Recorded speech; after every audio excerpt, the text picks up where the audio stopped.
Another round for everyone. Mom waved her hand dramatically, her diamond bracelet catching the light. The same bracelet I'd bought her last party. Don't worry about the bill. My son will handle it. He always does.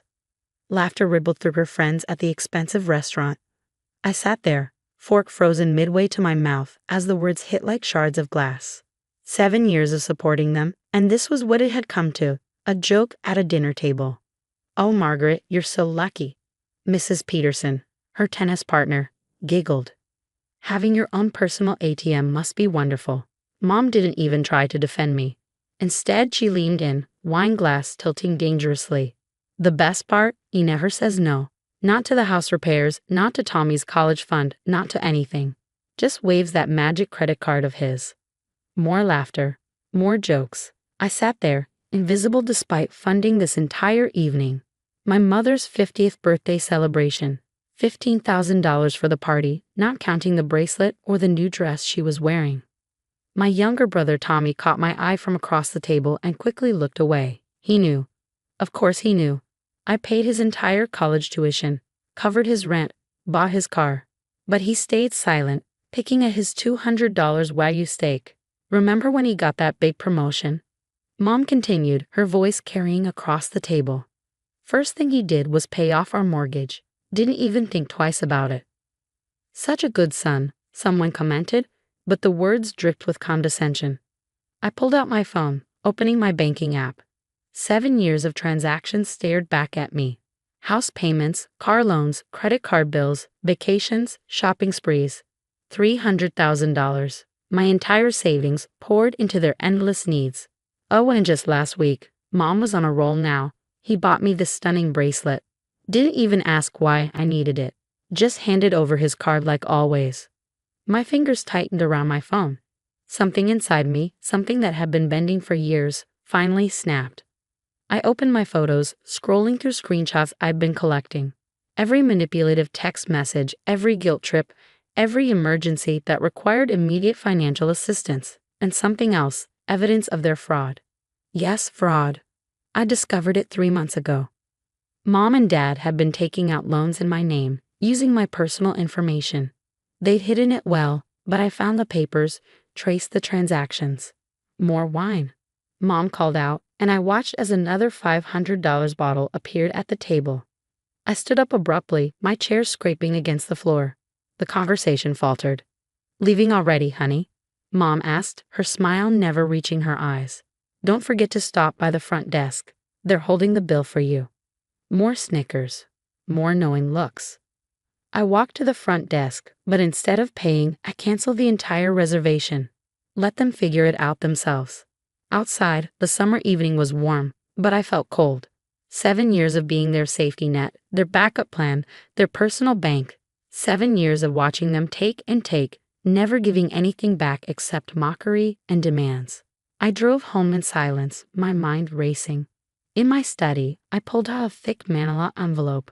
Inside were copies of every transaction, every loan document, every piece of evidence I'd gathered. Their fraud, their manipulation, their endless exploitation, all of it documented in crisp, clear detail. My phone buzzed. A text from Mom. The restaurant says there's a problem with the payment. Fix it. Not even a please. Not even a thank you. Just a command. An expectation. I didn't respond. Instead, I started making calls. First to my bank, then to my lawyer, then to my accountant. By midnight, everything was in motion. They had no idea what was coming. No idea that their personal ATM had finally run out of patience, out of money, out of love. The manila envelope felt heavy in my hands as I drove to their house at 2 a.m. Their perfect suburban home, paid for with my money, my sacrifice, my foolishness. I left the envelope on their doorstep, rang the bell, and walked away. Inside was everything, every record, every receipt, every piece of evidence that would destroy their carefully constructed facade. But there was something else too, something they wouldn't expect. A single piece of paper printed in bold letters. Consider this my final withdrawal. By the time you read this, every account will be frozen, every loan called in, every credit line closed. You wanted an ATM. Congratulations. This one just ran out of money and patience. I drove away as lights flickered on in their house. My phone started buzzing immediately, but I didn't answer. I didn't need to hear their excuses, their demands, their manipulations. The ATM was closed. Permanently. Back in my apartment, I poured myself a drink and waited. The storm was coming, but for the first time in 7 years, I wasn't afraid of the thunder. They wanted to treat me like a machine. Fine, but every machine has a shutdown button. And I had just pressed mine. The chaos erupted faster than I expected. By 6 a.m., my phone had logged 47 missed calls, 93 text messages, and 15 voicemails. I listened to the first one, Mom's voice trembling with rage and fear. "What is this? What have you done?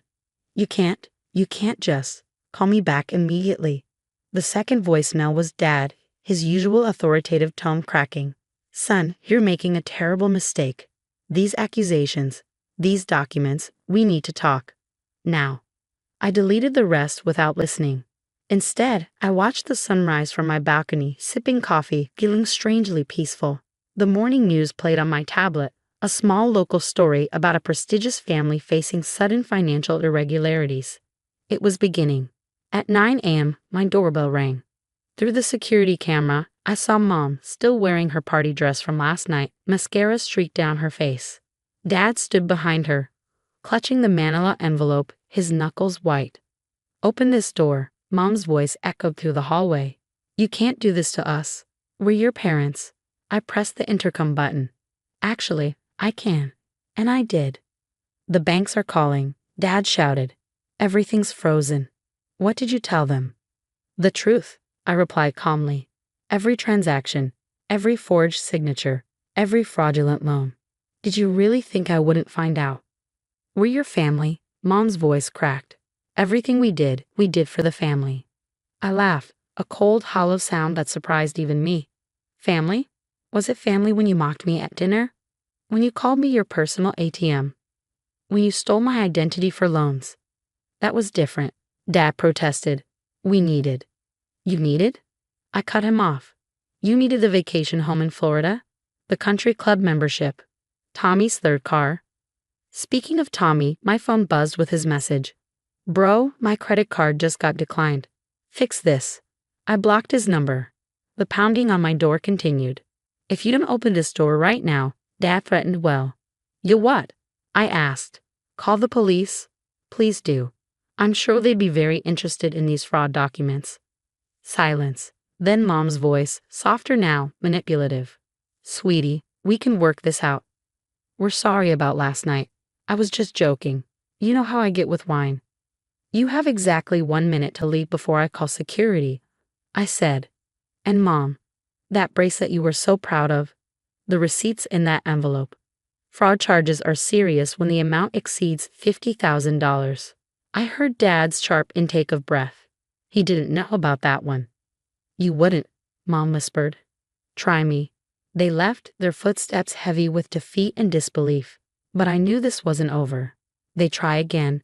Different tactics, different approaches. They always did. By afternoon, the flying monkeys arrived. Aunt Susan called, crying about family loyalty. Uncle Pete emailed about forgiveness and second chances. Even my cousin Sarah, who I hadn't spoken to in years, texted about how I was tearing the family apart.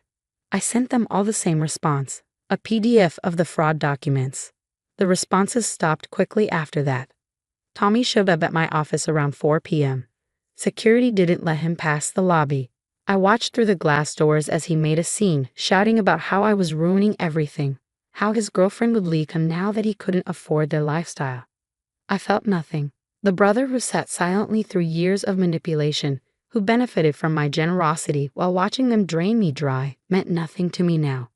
That evening, I received an email from their lawyer, threats of legal action, demands for family mediation, claims of emotional distress.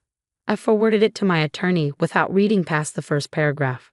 My phone buzzed again. A text from Mom. "Your father had to go to the hospital. His blood pressure. Please, we need you." Nice try. Dad pulled the same stunt last year when I hesitated about paying for Tommy's spring break trip. I blocked her number too. As night fell, I sat in my study, reviewing the documentation one last time. Years of financial abuse laid bare in spreadsheets and bank statements. The systematic way they'd used me, mocked me, taken everything while giving nothing in return. A notification popped up on my laptop, someone trying to access my bank accounts. The IP address traced back to their house. Dad, probably trying to find a way back into the golden vault. Too late. Everything was locked down, transferred, secured. The ATM was not just closed, it was emptied and dismantled. My doorman called up. "Sir, your brother is back. He's demanding to be let up." "Call the police," I replied. "Already did, sir." I watched through my window as 2 patrol cars arrived, their lights painting the street in red and blue. Tommy's indignant voice carried up to my floor as they escorted him away. Another text came through, this one from an unknown number. "Mom using someone else's phone. We raised you better than this." No, they didn't raise me at all. They shaped me into an ATM, a resource to be drained. But machines can learn, adapt, evolve.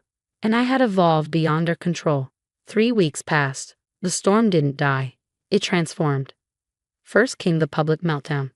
Mom's perfect social circle crumbled as word spread about the fraud. The country club quietly revoked their membership. Dad's golf buddies stopped returning his calls. Their carefully crafted image of affluent superiority shattered like expensive crystal. I watched from a distance as their world imploded. The vacation home went up for sale. Tommy's luxury car disappeared from their driveway. Mom's designer clothes started appearing on consignment websites. Then came the desperate attempts at reconciliation. A handwritten letter arrived at my office. "My dearest son, we've lost everything. Our reputation, our friends, our lifestyle. But losing you hurts the most. Please, let's talk. We can fix this. Love, Mom." I shredded it without a second thought. Dad tried a different approach. He cornered my colleague at the grocery store, pressing a thumb drive into her hand. "Give this to him," he begged. "It's all our family photos, memories of better times." I dropped the drive in the trash without plugging it in. Those better times were just prettier versions of the same exploitation. Tommy took the aggressive route. He posted a long rant on social media about ungrateful siblings and family betrayal. It backfired spectacularly when someone commented with screenshots of his own credit card statements, all the charges I covered over the years. The post disappeared within hours. But the real change came on a quiet Sunday morning, exactly 1 month after the dinner party that broke everything.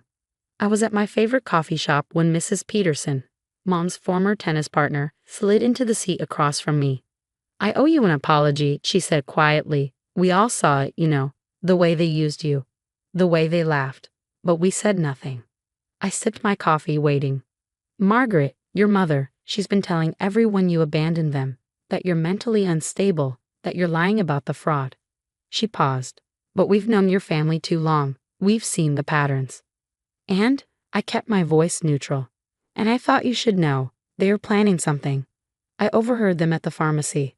Something about proving you're incompetent to manage your own finances. They want control of your accounts." I smiled for the first time in weeks. Let them try. That afternoon, I received a certified letter. They were indeed attempting to claim I was mentally unfit, that my actions were a cry for help, that I needed their guidance to manage my affairs, their last desperate grasp at control. I forwarded everything to my lawyer and went for a long walk. The autumn air was crisp, leaves crunching under my feet. My phone stayed silent. I blocked every number they might use. That silence was my victory. A week later, I ran into Tommy at a local diner. He looked different, cheaper clothes, no designer watch, dark circles under his eyes. He started to approach my table, then stopped, seeing something in my expression that made him reconsider. He left without his coffee. The final blow came from an unexpected source. Dad's sister, Aunt Marie, who'd remained neutral throughout the chaos, sent me an email.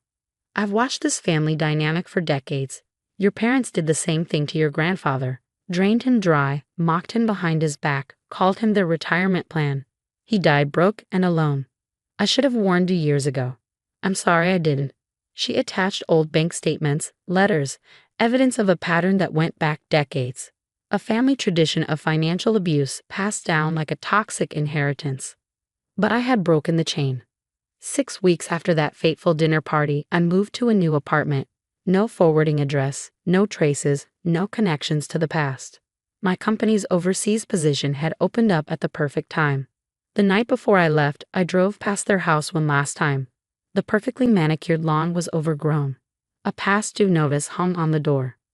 Through the window, I could see them all. Mom, Dad, and Tommy, sitting in the darkness, probably to save on electricity. Their personal ATM had closed forever, and they were finally facing the reality of their own actions. I didn't feel satisfaction or revenge or even anger anymore. I felt nothing, and that nothing was everything I needed. As my plane took off the next morning, I deleted the last traces of their existence from my phone. No photos, no messages, no evidence that I'd ever been their ATM. Some would call it cruel. Some would say family is forever. But I had learned the hard way. Sometimes the only way to save yourself is to let the past overdrop its last check. The ATM was closed. The vault was empty. And I was finally, irrevocably free.